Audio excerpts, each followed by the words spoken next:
When I first started funding people, I thought it was all about having perfect credit. But after guiding 1,000 people through the process, I've learned insider tips, patterns, and mistakes that either led my mentees to six figures or blocked them from it altogether. In this video, I'm breaking down the biggest lessons I've learned after helping over 1,000 entrepreneurs secure funding. I'll show you the patterns that led to approvals, the strategies that consistently got results, and the pitfalls to avoid if you want $50,000 to $150,000 in funding. These are hard-learned lessons that will save you time, money, and energy. So if you've been hitting a wall trying to get approved, grab a notebook. This one's going to be packed.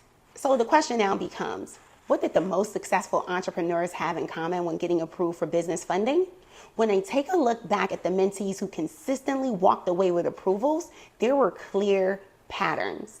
Number one, clean personal credit. Each and every last one of them took the time to clean and optimize their personal credit profile. That doesn't mean that they had a perfect 800 credit score, but what it does mean, they did get rid of any lingering late payments, collections, and high unnecessary balances that will optimize or make their overall personal credit profile stronger. They understood that their personal credit profile would be used as a personal guarantor to their business. Number two, strong business structure. Businesses showed up like a business. When you're doing a transaction with a bank, that's a B2B transaction. You show up looking good. They showed up with a professional name, business filed with the Secretary of State, category, address, phone number, email, and website. EIN number as well, and a business banking account. And they made sure all entities and all information on every place that their business could be found, all business records matched. Number three, they had multiple banking relationships, not just with the national banks like Chase and Bank of America, or regional banks and credit unions as well.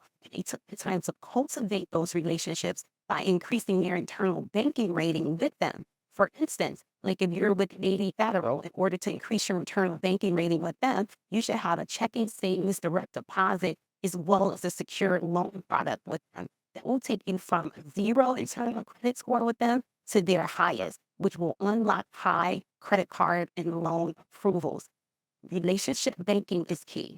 So if you're watching this right now, you're thinking, I'm missing one of those pieces, make sure you take those actionable steps prior to applying. It makes all the difference in the world, and it unlocks high limit approvals every time. And if you're not sure what your personal gaps are, whether it be personal credit cleanup, fundability, or business setup, we'd love to walk you through it. So just click the link in the description and book your strategy session with my team, and we will map out your personal plan step by step. It's just not about knowing everything that you need to do right. You also need to understand and recognize common mistakes that held some of my mentees back. This part is huge because I've seen amazing people, even with 700 plus credit scores, get denied because of these errors. Number one, applying to the wrong banks. All banks are not created equal, meaning they do not all have the same underwriting parameters. Some weigh heavily on your personal and business credit, others more so on your business sales revenues. I've seen mentees applying and wasting like 6 inquiries and destroying their approval odds because they did not understand which banks match their profiles. Number two, lack of business credibility. A Gmail or a Hotmail email address, an unprofessional name, category, or website, or not having a website at all, it may seem small to some people, but lenders look at this as a red flag. These are verification indicators that they use to rate you as a credible or non-credible business. You need to take the time to make yourself credible online and on paper. Without doing so, even with good credit, these will shut the door on your funding dreams fast. Number three, mismatched business records. A common reason for denials is because this information doesn't match across all platforms. Lenders do take a look and cross-reference your business information at the Secretary of State, at Duns & Bradstreet, your EIN number, your website. If your name is misspelled in one place and spelled differently in another, your address or your phone number, your website, your business information is inconsistent, this will deem your business unverifiable. Just please note that this is the first step in the underwriting process for mostly all lenders. So this step is key. Make sure all business records match across all platforms. Take the time to do this. And number 4, lack of preparation. Walking into an application without having your business records and your paperwork in order. Completely unprepared. You do not have your EIN number, your articles of incorporation, your DUNS number, your website. All of this information is key. What it leads to is delays, denials, and just flat out, just you not being fundable, okay? Another thing you need to make sure that you're ready to discuss. What is your business in full? How do you receive the income that you placed on the application? For instance, if you tell a banker I'm bringing in $5,000 a month, they need a breakdown of that and they will ask you that. Even if you filled out your application online, which I do not recommend, but if you're in there and they're like, hey, I bring in $5,000 to $10,000 monthly sales revenue. How is this broken down? What do you sell? How much is your package? Oh, I have consulting services. What is your average package? Be very clear on how your income is made up. Your service packages, your monthly, your weekly, your per client, your annual sales broken down. Be prepared to discuss this information. Because if you stutter and you look unclear and you look like you're not credible and believable, denied. The ones who got denied, they just were not funding ready. I tell mentees all the time, you must be credible online and on paper. Take the preliminary steps prior to applying and you will increase your chances for success. Clean and optimize your personal credit profile, build and structure out your business and make it credible online and on paper, and build strategic banking relationships. This will put you in the higher bracket and the higher approval tier when the time comes. And once you learn to avoid those mistakes, the next thing you need to understand is what strategies actually got the highest approval amounts across hundreds of entrepreneurs. Here are the strategies that got success over and over again and unlocked high limit approvals and consistently moved the needle. Number 1, applying in order. Applying in sequence is huge to this whole entire thing. Most successful mentees and entrepreneurs didn't just blindly apply because they were surfing YouTube one day and someone just was randomly pointing out banks. No, they mapped out all the banks in a strategic order, right? First and foremost, you figure out, who do I have banking relationships with now? Do I have a car note, a mortgage, or credit cards, anything, anyone that I've had business with or have a checking account open for any reason? Check and see what their business products are, right? And then you can join the American Consumer Council.org in order to join them for about $10 to get access to hundreds of credit unions. So you want to strategically figure out, who do I have banking relationships with now? Map out a few credit unions that you will use to obtain high personal credit card limits, right? And then you will go to the big ones like the national banks like Chase, Bank of America. Map it all out. Order them in sequence according to the credit bureaus, okay? And create yourself a funding sequence. No more than 3 to 4 credit cards per credit bureau. Why? Because we want to keep and preserve our inquiries. There are some banks that you can get multiple approvals with one inquiry. You can do that with Bank of America, BMO.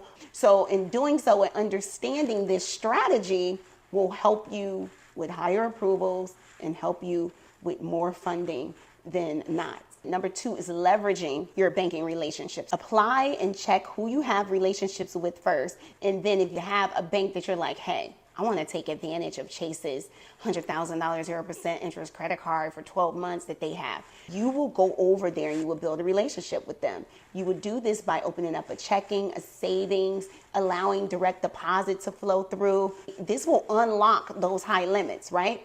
And this is just key. I'm not saying this is required, but if you're able to bring in a cash flow of at least $10,000 monthly, and it shows that over a 60 to a 90-day period, that internal banking rating I was speaking about, this is how you quickly boost that internal banking rating score. And this is how you take the time to cultivate that relationship prior to applying.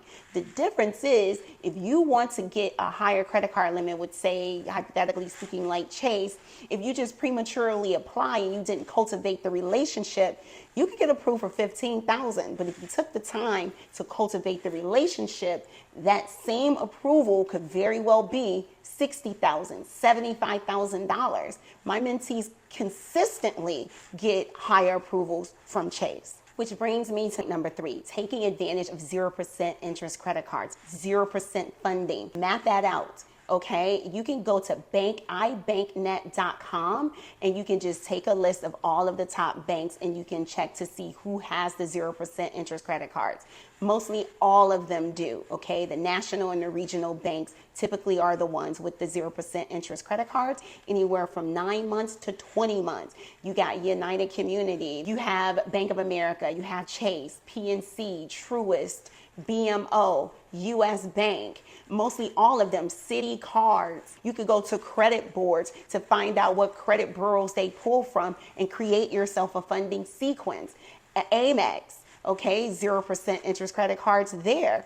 It just goes on and on and on. But not only understanding where you can obtain the 0% interest credit cards, learning how to leverage them properly, learning to use them to float balances by using their balance transfer strategy if you need to, as well as staggering it.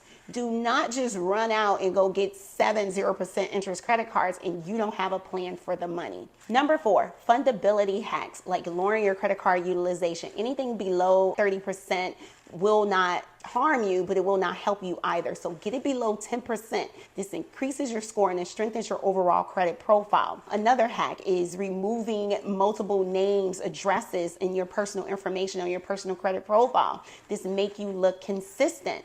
Another thing is just, you can even allow money to sit in a banking account that you're desiring to apply for in the future. For instance, like Chase, I could just allow $10,000 just to sit there and season in an account for at least 90 days. These hacks are key and they make a huge difference in unlocking high limit approvals. And if you're sitting there thinking like, this is a lot of information to take in, MrsCashflows, I need a roadmap to piece all of this together. You do not need to go with this alone. I have everything mapped out step by step, and we are offering strategy sessions just so you can identify where your gaps are. So click the link in the description to book your strategy session now. We would love to speak with you to see where you are and to help you get to the funding side. So here's the gist of it all. The people who won at business funding had strong personal credit profiles, strong business structures, and strong business, powerful banking relationships. The ones who failed made small but costly mistakes. Wrong banks, poor credibility, mixing accounts, or lack of preparation. And the strategies that landed the biggest results was applying in sequence, leveraging relationships, and maximizing 0% APR credit card opportunities. If you apply these lessons, you will place yourself in the top tier of the entrepreneurs who walk away with $50,000 to $150,000 in approvals. See you on the next video.